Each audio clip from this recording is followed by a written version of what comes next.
আমার রাসূল মুহাম্মদুর রাসূলুল্লাহ সাল্লাল্লাহু আলাইহি ওয়াসাল্লাম বলেছেন, লাউ আন্না ইবনে আদম ওয়াদিয়ান মিনাজ যাহাবে, যদি আদম সন্তানকে একটা সোনা ভরা মাঠ দিয়ে দেওয়া হয়, একটা সোনা ভরা যদি মাঠ থাকে, আহাব্বা ইয়াকুনু ওয়াদিয়ান, সে আরেকটা যদি সে আকাঙ্ক্ষা করবে, আশঙ্কা করবে, চাইবে যদি আরেকটা সোনা ভরা আমার মাঠ থাকতো। আমার রাসূল বলেছেন, ওয়ালাইয়ামনা ফাহু ইল্লা তুরা, আদম সন্তানের পেট ততক্ষণ পর্যন্ত ভরবে না যতক্ষণ পর্যন্ত সে মাটিতে কবরে না যায়।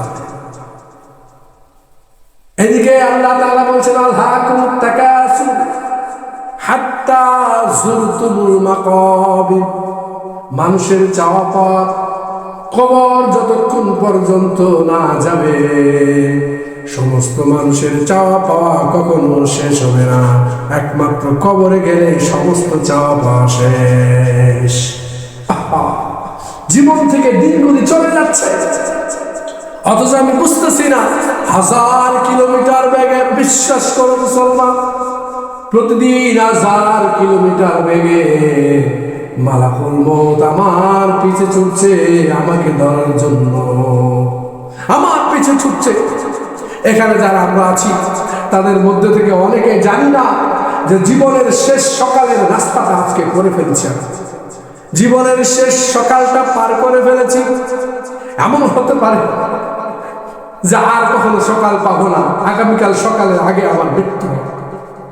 এমনও হতে পারে জীবনের শেষ ফজরটাও পড়ে ফেলেছি, যারা নামাজ পড়েন তাদের জন্য, আর কখনো আমার জীবনে ফজর আসবে না, এমন হতে পারে না।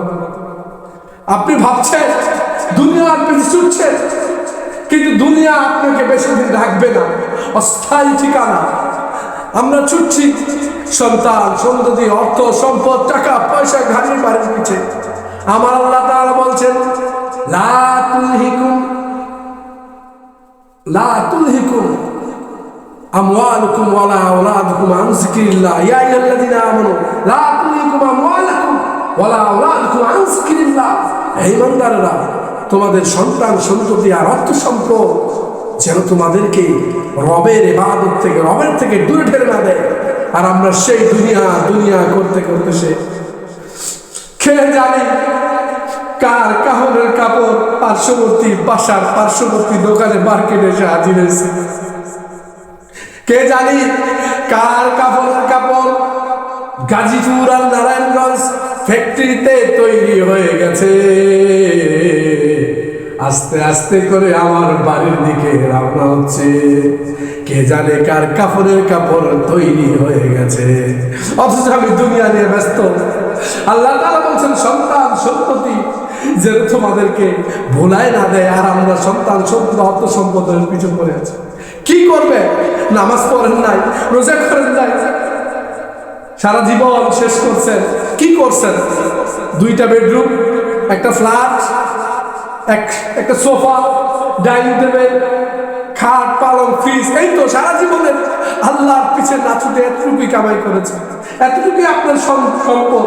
অথচ বিশাল অঢেল মহাশূন্য এক বিশাল জগৎ আখিরাত, সেটাকে আপনি বেমালুম ভুলে গেছেন।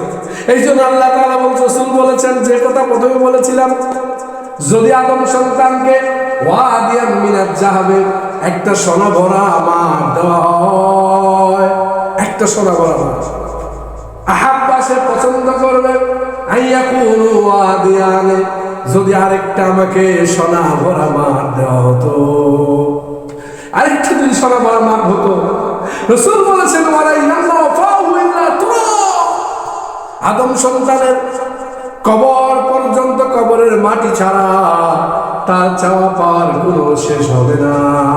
আর আমার আল্লাহ বলেছেন, আলহাকুমুত তাকাসুর হাত্তা যুরতুমুল মাকাবির, সম্পদের আকাঙ্ক্ষা, চাওয়া পাওয়া যতক্ষণ পর্যন্ত কবরে না যাও ততক্ষণ পর্যন্ত শেষ হবে না। আল্লাহ, শেষ হবে না আমাদের চাওয়া পাওয়া, শেষ হবে না আমাদের জীবন। আল্লাহ তাআলার কাছে চা, আল্লাহ আমাদের এই ছোট্ট জীবনের চাওয়া পাওয়া আমাদেরকে সুন্দরভাবে দুনিয়া এবং আখিরাতে কল্যাণের মাধ্যমে ব্যালেন্স করে আমার দুনিয়ার জীবনটা শেষ করার তৌফিক দান করো। ওয়া আখির দাওয়ানা আলহামদুলিল্লাহি রাব্বিল আলামিন।